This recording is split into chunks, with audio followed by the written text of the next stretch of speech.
ರಾಜ್ಯಪಾಲರ ಹತ್ರ ಒಬ್ಬ ಸಾಮಾಜಿಕ ಕಾರ್ಯಕರ್ತ ಎಚ್ ರಾಮಮೂರ್ತಿ ಗೌಡ ಅಂತ ಕಂಪ್ಲೇಂಟ್ ತಗೊಂಡು ಹೋಗಿದ್ದಾರೆ. ಸಿದ್ದರಾಮಯ್ಯನವರು ಮೊದಲನೆಯ ಅವಧಿಗೆ ಮುಖ್ಯಮಂತ್ರಿ ಆಗಿದ್ದಾಗ 2013ರಿಂದ 18ರ ತನಕ 2018ರ ತನಕ ಮುಖ್ಯಮಂತ್ರಿ ಆಗಿದ್ರಲ್ಲ, ಆವಾಗ ಅಕ್ರಮವಾಗಿ ಕಾನೂನು ಮೀರಿ 8 ಗಣಿ ಕಂಪನಿಗಳಿಗೆ ಅವರವರ ಗಣಿಗಾರಿಕೆ ಕಾಂಟ್ರಾಕ್ಟನ್ನು ನವೀಕರಣ ಮಾಡಿಕೊಟ್ಟು ಸರ್ಕಾರದ ಖಜಾನೆಗೆ 6,000 ಕೋಟಿಗೂ ಹೆಚ್ಚು ಲಾಸ್ ಮಾಡಿದ್ದಾರೆ ಮತ್ತು ಹಾಗೆ ಮಾಡಿಕೊಟ್ಟು 500 ಕೋಟಿ ರೂಪಾಯಿ ಕಿಕ್ ಬ್ಯಾಕ್ ತಗೊಂಡಿದ್ದಾರೆ ಅಂತ ಕಂಪ್ಲೇಂಟ್ ಹೋಗಿದೆ. ಕೇಸ್ ಇಂಟ್ರೆಸ್ಟಿಂಗ್ ಇದೆ. ಇದು ರಾಜಭವನಕ್ಕೆ ದಿನಕ್ಕೆ 100 ಕಂಪ್ಲೇಂಟ್ ಹೋಗ್ತವೇನೋಪ್ಪ, ಬಟ್ ಒಂದು ಸಲ ಗಮನಿಸ್ತಾರೆ ಸ್ಟಫ್ ಏನಿದೆ ಅಂತ. ರಾಜ್ಯಪಾಲರಿಗೆ ಈ ಕೇಸ್ನಲ್ಲಿ ಏನೋ ಸ್ಟಫ್ ಇದೆ ಅನ್ನಿಸ್ತಂತೆ. ಪರ್ಸ್ನಲ್ ಹಿಯರಿಂಗ್ ಕೊಟ್ಟಿದ್ದಾರೆ ಅಂತ ಸುದ್ದಿ. ಅವರೇ ಕೂಡಿಸ್ಕೊಂಡು ಕೇಳಿದ್ರಂತೆ ಏನು ವಿಷಯ ಅಂತ. ಕಾನೂನು ತಜ್ಞರನ್ನು ಕರೆದು ಇವ್ರು ಹೇಳ್ತಾ ಇರೋದು ಕರೆಕ್ಟ್ ಇದೆಯಾ ಅಂತಲೂ ಕೇಳಿದ್ದಾರೆ.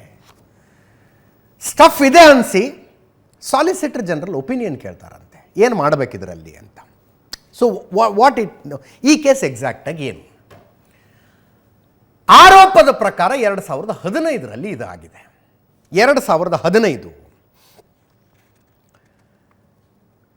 ಜನವರಿ 12ನೇ ತಾರೀಕು, ಜನವರಿ 12, 2015ಕ್ಕೆ ಕೇಂದ್ರ ಸರ್ಕಾರ ಒಂದು ಆದೇಶ ಹೊರಡಿಸುತ್ತೆ, ನೋಟಿಫಿಕೇಶನ್ ಹೊರಡಿಸುತ್ತೆ.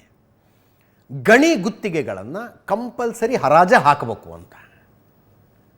ಆಕ್ಷನ್ ಮಾಡಿ ಯಾವ ಕಂಪನಿ ಹೆಚ್ಚು ದುಡ್ಡು ಕೊಡೋದಕ್ಕೆ ತಯಾರಾಗುತ್ತೋ ಆ ಕಂಪನಿ ಗಣಿ ಗುತ್ತಿಗೆ ಕೊಡಬೇಕು ಅಂತ. ಜನವರಿ 12, 2015, ರಿಮೆಂಬರ್ ದಿಸ್ ಡೇಟ್. ಆವತ್ತೇ ಅದೇ ದಿನ ಕರ್ನಾಟಕದ 6 ಗಣಿಗಾರಿಕೆ ಕಂಪನಿಗಳಿಗೆ ಹರಾಜು ಹಾಕಲಿಲ್ಲ.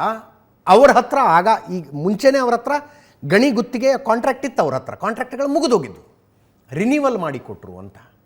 ಯಾವ ದಿನ ಕೇಂದ್ರ ಸರ್ಕಾರ ಆದೇಶ ಹೊರಡಿಸುತ್ತೋ ಅದೇ ದಿನ ಸಿದ್ದರಾಮಯ್ಯನವರು ಹರಾಜು ಹಾಕದೆ, ಅಂದರೆ ವಿವೇಚನೆ ಬಳಸಿ ಮಾಡಿಕೊಟ್ಟಂಗೆ, ವಿವೇಚನೆ ಬಳಸಿ ಗಣಿಗಾರಿಕೆಯ ಕಾಂಟ್ರಾಕ್ಟ್ಗಳನ್ನು ರಿನ್ಯೂವಲ್ ಮಾಡಿಕೊಟ್ರು ಅಂತ.